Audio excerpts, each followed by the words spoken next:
आपके अपने घर में एक पूजा घर सा होगा कुछ इसी तरह का। और इस बार चूंकि लॉकडाउन की स्थिति है, ऐसे में जो ये मोह होता है मंदिरों में जाने का, माता के दर्शनों का, इस बार इस मोह को थोड़ा सा रोकने की जरूरत है। माता जी भी चाहेंगी कि आप मंदिर ना पहुंचें, बल्कि पूजा घर में ही पूजा करें, मन्नतें मांगे। लेकिन कैसे? अब मान लीजिए लॉकडाउन की स्थिति है, घर में जो चीजें मौजूद हैं, क्या उसमें माता प्रसन्न हो सकती हैं? आपके ऐसे ही सवालों का जवाब ढूंढने के लिए मेरे साथ मेरे गेस्ट जुड़ रहे हैं। पंडित उमेश कुमार मिश्र पंडित जी हैं। जय माता दी पंडित जी। जय माता दी स्वप्निल, और न्यूज 18 के दर्शकों को भी बहुत बहुत शुभकामना। माता रानी की कृपा उन पर बरसती रहे। पंडित जी, सबसे पहले तो पूजा की पद्धति ही मैं आपसे जानना चाहूंगा, लेकिन उससे पहले मैं चाहता हूं कि चर्चा की शुरुआत अगर शुद्धि से हो तो। बिल्कुल बिल्कुल। संग्रामे संकटे चैव विघ्नस्तस्न जायते। संग्राम हो, कोई संकट हो, कोई भी कार्य शुभारंभ करना हो, और नवरात्र तो बहुत ही पावन अवसर है। तो सबसे पहले गणेश जी की स्तुति। खर्वां स्थूलतनुं गजेन्द्रवदनं लंबोदरं सुंदरं प्रास्यान्दन्मदगन्धलुब्धमधुपा व्यालोलगण्डस्थलं दन्ताघातविदारितारिरुधिरैः सिन्दूरशोभाकरं वन्दे शैलसुतासुतं गणपतिं सिद्धिप्रदं कामदं। सिद्धि देने वाले हैं, विघ्न विनाशक हैं, तो इनका सुमिरन प्रथम जरूर होना चाहिए। तो अब गणेश जी की स्तुति हो गई, चर्चा आगे बढ़ाएंगे। पंडित जी, देखिए, आप भी मेरी इस बात से तो सहमत होंगे ही कि इस बार मंदिरों में जाने के मोह से बचना वक्त की जरूरत है, और माता रानी भी अगर हम मंदिर नहीं गए तो खफा नहीं होने वाली। जी बिल्कुल।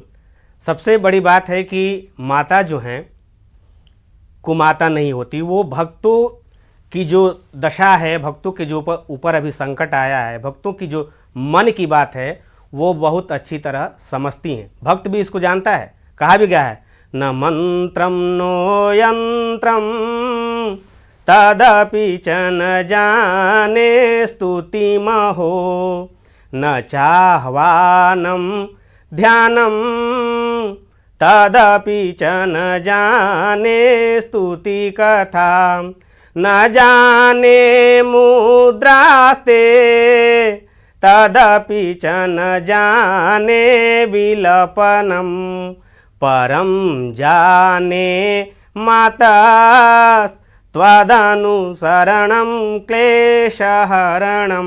भक्त कहता है कि न मैं मंत्र जानता हूँ, न यंत्र जानता हूँ, मेरे पास कुछ नहीं है, न विलेपन जानता हूँ। मैं एक बात जानता हूँ कि जो आपका अनुसरण है वो सभी कष्टों को दूर करने वाला है। मैं आपका अनुसरण करना जानता हूँ, इसलिए इस बात की कोई चिंता नहीं करनी है कि सिर्फ मंदिर में ही जाके, केवल मंदिर में ही जाके माँ की पूजा आराधना हो सकती है। बल्कि मंदिर में अगर आपको जाने, अभी जो स्थिति चल रही है, सबको इस कोरोना काल से बच के रहना है। मना किया गया है कि भीड़ भाड़ वाली जो जगह है वहाँ नहीं जाना है।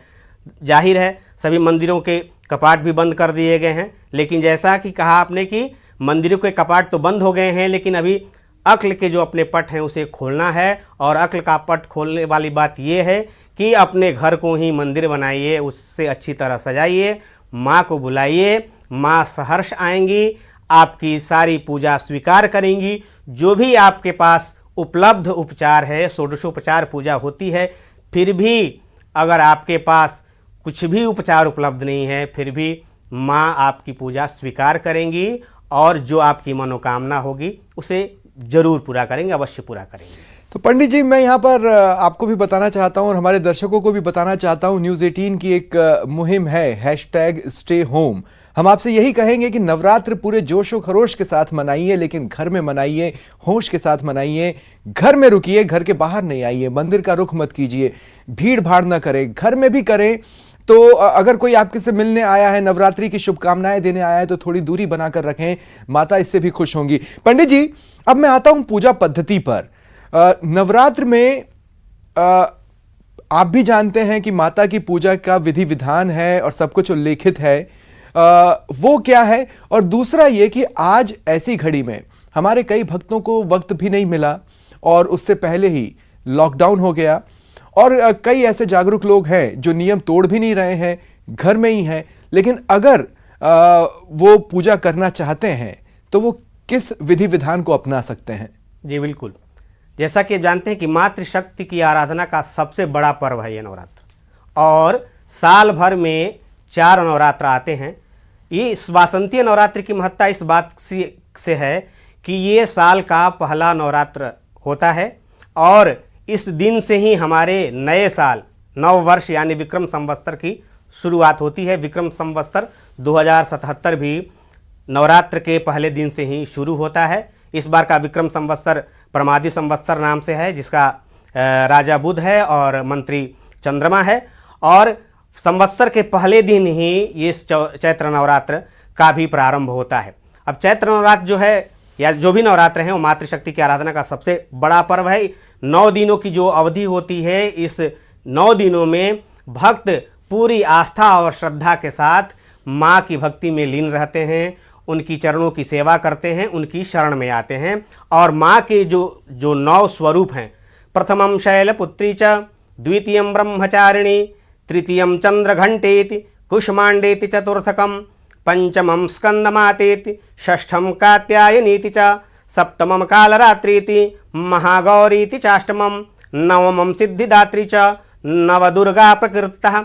ये माँ के 9 स्वरूप हैं जिनकी नवरात्र के दौरान पूजा आराधना की जाती है। अब नवरात्र का जो अनुष्ठान करें 9 दिनों के लिए, उसकी विधि क्या है? तो सबसे पहले दिन जो होता है वो कलश स्थापना की जाती है। शुभ मुहूर्त में कलश की स्थापना करें।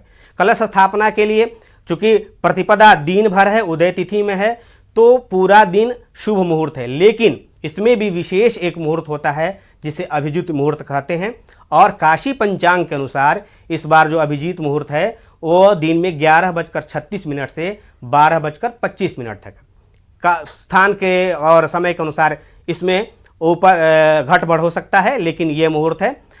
जैसे जैसे स्थान बदलेगा इसमें ऊपर या नीचे हो सकता है, तो इसका ध्यान रखें अभिजीत मुहूर्त का। और अभिजीत मुहूर्त में कलश स्थापना सबसे उत्तम मानी जाती है। कलश स्थापना से पहले, जैसा पहले ही बताया मैंने, किसी भी अनुष्ठान से पहले, किसी भी कार्य के शुभारंभ से के पहले आदौ गणेश पूजनम, सबसे पहले गणेश भगवान का पूजन किया जाता है। तो सबसे पहले गणेश गौरी की षोडशोपचार पूजा करें, विधि विधान से कलश की स्थापना करें। कलश में सभी तीर्थों का, सभी पवित्र नदियों का, गंगे च यमुने चैव गोदावरी सरस्वती नर्मदे सिंधु कावेरी जलस्मिन् सन्निधिं कुरु। कलश के जल में गंगा आदि तीर्थों का आवाहन करें। उसके बाद जो जल के देवता हैं वरुण आदि सभी लोगों का आवाहन कर कलश स्थापन करें, और उसके बाद नवग्रह षोडश मातृका पूजन के पश्चात जो नवरात्र की प्रधान देवी हैं माँ दुर्गा की पूजा करें षोडशोपचार से, और इसके बाद अनुष्ठान शुरू करें। अब जो रह गई बात इस साल की इस नवरात्र की पूजा की बात है, चूँकि ये बड़ा संकट काल है, कोरोना काल है, पूरी दुनिया में ये हाहाकार मचा हुआ है। भक्त चाह कर भी जो भौतिक चीज़ें उपलब्ध हैं उनसे माँ की पूजा नहीं कर पा रहा है, तो इसमें कोई दुविधा वाली बात नहीं है, कोई चिंता वाली बात नहीं है, क्योंकि भक्त और माता के बीच जो संबंध है वो आस्था और श्रद्धा का है। एक बात तो आप समझिए कि हम चाहकर भी हम इतने समर्थ नहीं हैं कि माँ को कोई भौतिक वस्तु अर्पण कर सकें, हम में इतनी सामर्थ्य नहीं है, लेकिन तब भक्त की आस्था रहती है कि नहीं, हमें माँ को अच्छी से अच्छी चीज़ें अर्पित करनी है। तो उसके लिए सबसे जो बढ़िया विधि है वो मानस पूजा की है। पंडित जी, मानस पूजा पर मैं आगे भी आपसे बातचीत करूंगा कि वो किस तरह से की जा सकती है, लेकिन चूंकि सबसे पहले आपने कलश स्थापना की बात की, तो ऐसे में हमारे वो भक्त जो नवरात्र के पहले दिन कलश लेकर मंदिर जाते हैं, क्या इसकी ज़रूरत है, या क्या इसका सब्स्टिट्यूट कुछ हो सकता है? जी बिल्कुल सही सही आपने ये सवाल पूछा, प्रश्न पूछा है। देखिए, वैसे हम लोगों के जो परंपरा में लोग कलश लेके जाते हैं मंदिर में, लेकिन जो शास्त्रों में विधान बताया गया है कि मंदिर में या देवालय में कलश स्थापना की कोई ज़रूरत नहीं रहती है। वहाँ उस मंदिर देवालय में या माता का जो मंदिर है उसमें पहले से ही सभी देवी देवताओं, सभी तीर्थों का जो प्रतिष्ठापित रहते हैं, उनकी प्राण प्रतिष्ठा की हुई रहती है। तो वैसे में कलश स्थापना की ज़रूरत नहीं थी। कलश स्थापना की जब बात आती है तो मुख्य रूप से अपने घर में जब आप अनुष्ठान कर रहे हैं, घर में ही मंदिर बना रहे हैं, घर में ही माता जी को बुला रहे हैं और उनकी भक्ति और श्रद्धा के साथ पूजा करना चाहते हैं, तब कलश स्थापना की ज़रूरत पड़ती है। तो अगर आप मंदिर, चूँकि इस बार मंदिर नहीं जाना है, तो कलश स्थापना अपने घर में ही करें और फिर माँ की विधिवत पूजा करें। पंडित जी, एक बात मैं कहना चाहता हूँ, देखिए फिर भी कुछ भक्त होते हैं जो नासमझ होते हैं और नादानी में घर से बाहर निकल जाते हैं। ऐसे में अब तो खाकी की लाठी उनका इंतज़ार कर रही है, और अगर खाकी की लाठी पड़ती और वापस पलट कर घर आना पड़े तो मैं तो ये कहूँगा कि माता ने एक डांट ही लगाई है अपने बच्चे को। अब मैं आपसे ये बात करना चाहता हूँ कि देखिए, जैसे मैं अपनी ही बात कर लूँ पंडित जी, इस वक्त मेरे घर में नारियल नहीं है, और पूजा के दौरान हम ये शुरुआत से सिखाया गया है कि नारियल चढ़ाना होता है, माता जी को चुनरी पहनानी होती है। अगर हमने उसकी तैयारी आज से 10 दिन पहले से कर रखी हो तो बात अलग है, लेकिन जब मौका नहीं मिला तो किन किन चीज़ों का महत्व रह जाता है? क्या घर में जो कुछ मौजूद है उसी से पूरा पूजा पाठ विधि विधान से हो सकता है? बिल्कुल, कुछ भी अगर नहीं मौजूद है, सिर्फ मन में आपके भाव है, आपके मन में श्रद्धा है। हमारे दुर्गा सप्तशती में दुर्गा मानस पूजा भी दी हुई है। किसी भी देवता की पूजा, शंकर भगवान की पूजा करनी हो तो मानस पूजा है, दुर्गा जी की भी पूजा करनी है। उद्या चंदन कुंकुमा ऋण पयोधाराभिरा प्लावितां नाना नर्घ्यमणि प्रवाल घटितां दत्तां गृहाणाम्बिके आम्रेष्टां सुरसुन्दरी भिरभितो हस्ताम्बुजैर्भक्तितो मातः सुन्दरी भक्तकल्पलतिके श्रीपादुकामादरात्। भक्त कहता है, माता त्रिपुर सुंदरी, तुम भक्त जनों की मनोवांछा पूर्ण करने वाली कल्पलता हो। माँ, यह पादुका आदर पूर्वक तुम्हारे श्री चरणों में समर्पित है, इसे ग्रहण करो। यह उत्तम चंदन और कुंकुम से मिली हुई लाल जल की धारा से धोई गई है। भांति भांति की बहुमूल्य मणियों तथा मूंगों से इसका निर्माण हुआ है। बहुत सी देवांगनाओं ने अपने कर कमलों द्वारा भक्तिपूर्वक इसे सब ओर से धो धोकर पोंछ कर स्वच्छ बना लिया है। कहने का अर्थ यह है कि इसी तरह जो भी आपके मन में भाव है, जो भी आप मन में सोच रहे हैं कि माता को वस्त्र चढ़ाना है, तो सोचें और माँ को भक्ति और आस्था और श्रद्धा के साथ माँ को अर्पण करें। कहा भी गया है, ओम लम पृथिव्यतकाम गंधम परिकल्पयामि, मैं पृथ्वी रूपी गंध आपको अर्पित करता हूँ। ओम हम आकाशात्मकतम पुष्पम परिकल्पयामि, मैं आकाश रूप पुष्प आपको अर्पित करता हूँ। ओम यम वायावयत्मक धूपम परिकल्पयामि, मैं वायुदेव के रूप में आपको धूप अर्पण करता हूँ। ओम ब्रह्म वन्यात्मकम दीपक दर्शयामि, मैं अग्निदेव के रूप में आपको दीप अर्पित करता हूँ। ओम वयम अमृतात्मकम नैवेद्यम निवेदयामि, मैं अमृत के समान नैवेद्य आपको अर्पित करता हूँ। ओम सौम सर्वात्मकम सर्वोपचारम समर्पयामि, मैं सर्वात्मा के रूप में संसार के सभी उपचार आपके चरणों में अर्पित करता हूँ। ये भक्त की भावना है। तो इसमें भौतिक वस्तुओं की कोई ज़रूरत नहीं है। अगर आपके पास समय नहीं, भौतिक वस्तुओं सामग्रियों को जुटाने में जितना आप समय और ऊर्जा खर्च करेंगे, उतनी समय और ऊर्जा आप माँ के साथ अपने संबंधों को और प्रगाढ़ करने में व्यतीत करें, तो इसका जो पूजा का जो फल है वो 1000 गुना मिलेगा। तो यानी पंडित जी, ये जो मानस पूजा में मानस शब्द है, ये बेसिकली मानसिक या एब्स्ट्रैक्ट नाउन की तरह का है। अगर भावना है तो सब कुछ शुद्ध है, पवित्र है और पूजा पाठ हो जाएगी। जी बिल्कुल, भावना कहा त्वदीयम वस्तु गोविंदम तुम्हें मैं उस पर कहा गया है कि जो आपकी चीज़ है मैं आपको अर्पण करता हूँ। मैंने पहले ही कहा कि हम में सामर्थ्य कहाँ है, जो अगम अगोचर है, जो कल्पना से परे है, कल्पनातीत है, उसकी महिमा जो हम नहीं जान सकते, ब्रह्मा विष्णु महेश जिसकी महिमा नहीं जान सकते हैं, उनके लिए सभी चीज़ें सुलभ हैं। उनको हम क्या अपने से उनको क्या दे सकते हैं? ये तो हमारी आस्था रहती है कि हाँ भाई, जो मेरे पास जो भी उपलब्ध उपचार है, जो मेरी सामर्थ्य है, मैं वो आपको अर्पित करता हूँ। लेकिन वस्तुतः तो यही है कि माँ के लिए कुछ भी अगम नहीं है, माँ के लिए कुछ भी दुर्लभ नहीं है, माँ के लिए तो सभी चीज़ें सुलभ हैं। हम उन्हें कहाँ से उपलब्ध करा पा सकते हैं? न जाने क्यों मुझे लेकिन एक गाने की लाइन पंडित जी यहाँ पर याद आई, मानो तो मैं गंगा माँ हूँ, ना मानो तो बहता पानी। मैं नहीं जानता मुझे ये क्यों याद आई, लेकिन मुझे याद आई और मैं यहाँ बोलना चाह रहा था। पंडित जी, अब बात अगर कर ले माँ को चढ़ाने वाले भोग की या प्रसाद की, तो घर में जो साधन है उन्हीं में से कुछ पकाकर कुछ भी पकाकर रखा जा सकता है, दिया जा सकता है, माँ को अर्पण किया जा सकता है।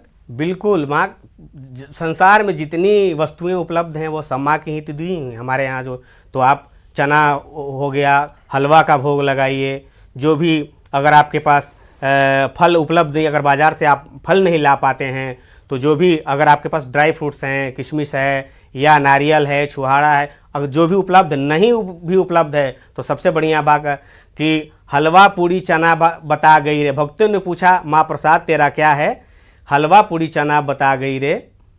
तो हलवा पूड़ी चना भी माँ को भोग लगाइए, जो भी उपलब्ध है उसे बड़े ही। अच्छा, रोटी सब्जी दाल चावल फिलहाल अभी तो स्थिति कई लोगों के लिए वहीं तक आकर सिमट गई है, वो भी चलेगा? बिल्कुल, रोटी दाल चावल जो भी उपलब्ध है वो भी, उससे भी माँ प्रसन्न होंगी। माँ समझ रही हैं कि अभी हमारे भक्त की स्थिति क्या है।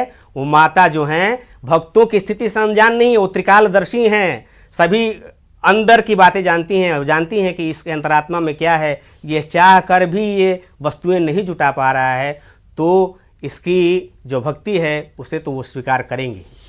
पंडित जी, नवरात्र में शाम के वक्त एक ऐसा मौका आता रहा है जब कई सारे भक्त एक साथ जुटते हैं, ढोल होते हैं, मंजीरे होते हैं, साथ में मिलकर भजन गाया जाता है, कई जगहों पर जगराते होते हैं। मैं ये कहना चाहता हूं कि देखिए, कोरोना की वजह से ही सही, लेकिन एक फैमिली टाइम बिताने का मौका मिला है तो जमावड़ा न करें। ढोल मंजीरे की उतनी ज़रूरत नहीं है, आपस में बैठकर गाएं। अपने बच्चों को इस समय आप नवरात्र की महत्व के बारे में बता सकते हैं, पूजा पाठ के बारे में बता सकते हैं। इसके अलावा अगर मैं बात करूं कि अगर आपको मंत्र नहीं आते हैं, भजन नहीं आते हैं, तो अब आपके हाथ में एक छोटा सा यंत्र है मोबाइल नाम का, उसमें बस इंटरनेट खोलना है और यूट्यूब पर आप मंत्र और भजन भी सुन सकते हैं। हाँ, गाने सुन सकते हैं। इसके अलावा जो माता जी की पुस्तकें पहले से जो पूजा की पुस्तकें हैं, सबसे बढ़िया तो है अगर आपके पास दुर्गा सप्तशती है। अगर आपको संस्कृत नहीं आती है तो दुर्गा सप्तशती के जो श्लोक हैं उनका हिंदी अनुवाद दिया गया है। वो हिंदी अनुवाद ही सबसे, नवरात्र में तो दुर्गा सप्तशती के पाठ का बहुत महत्व है। इसके अलावा जो बीज मंत्र है दुर्गा जी का, ओम ऐं ह्रीं क्लीं चामुंडाय विच्चे, इस बीज मंत्र का ही आप 2-4 माला प्रतिदिन अपने घर में बैठकर जप सकते हैं, और जिससे कि माँ बिल्कुल प्रसन्न होंगी। तो दुर्गा सप्तशती का पाठ करना है। और इस बार तो बड़ा ही शुभ है नवरात्र, जैसे मैं बताना ये हो गया, विस्मृत हो गया था कि इस बार जो माँ का आगमन हो रहा है वो नौका पर हो रहा है, और नौका पर माँ का आगमन जो होता है वो बहुत ही शुभ माना जाता है। सभी मनोकामनाओं की पूरा करती हैं माँ। तो इस बार आप बिल्कुल निश्चिंत रहिए, आपको किसी भौतिक सामग्री की ज़रूरत नहीं है। मंदिर, अगर इस कोरोना काल के कारण मंदिरों को बंद कर दिया गया है तो ये माता की ही कृपा है कि आप घर में ही इस बार अपने माता जी को बुलाइए, मंदिर सजाइए, और भक्ति भाव से जो भी आपके पास उपलब्ध है उस उपचार से माँ की श्रद्धा और आस्था के साथ पूजा कीजिए और प्रार्थना कीजिए कि इस संकट काल से, इस कोरोना काल से पूरी दुनिया को, पूरे विश्व को माता निकालें। पंडित जी, जब आप कह ही रहे हैं कि सभी मनोकामनाओं को पूरी करती हैं, तो इस वक्त तो पूरे देश की मनोकामना एक ही है कि कोरोना दूर हो जाए, भाग जाए दुनिया से, फिलहाल उसका नामो निशान मिट जाए और जल्द से जल्द उसके दवा की खोज हो जाए, वैक्सीन बन जाए। पंडित जी, अंतिम में मैं आपसे चाहता हूं कि माता जी के लिए और भक्तों के लिए अगर आप कुछ मंत्र या भजन बोल पाएं। बिल्कुल। कातर मन ये मेरा पुकारा, बिन तेरे है कौन सहारा, अपने आंचल की छाया में रख लो मैया, भूल के मैं तो राहें अपनी भटक रहा हूँ, हे जग जननी चंचल मन ये समझ न पाया। हो आया जब सब कुछ मैं हारा, कहाँ मैं फिरता मारा मारा, अपने आंचल की छाया में रख लो मैया। पंडित जी कहते हैं घर एक मंदिर, और इस बार इसे साकार और मूर्त रूप से जीने का मौका मिला है कोरोना काल की वजह से। मैंने शुरुआत में कहा था कि काल के पंजे से माता बचाओ। उम्मीद है कि भक्तों की मनोकामनाओं को ये नवरात्र पूरा करेगा, लेकिन भक्तों से भी मुझे ये उम्मीद है कि न्यूज़ 18 की जो मुहिम है #स्टे होम उसे फॉलो किया जाएगा। लॉकडाउन को तोड़े नहीं, घर से बाहर ना निकलें। मैं ये समझ सकता हूँ कि आप एक भक्त हैं और आप भक्ति में डूबना चाहते हैं, लेकिन वो किस तरह से करना है ये बताया पंडित उमेश कुमार मिश्र ने। शुक्रिया पंडित जी, धन्यवाद आपका हमारे साथ जुड़ने के लिए और तमाम बातचीत के लिए। तो घर से बोलो जय माता दी। फिलहाल इतना ही, नमस्कार।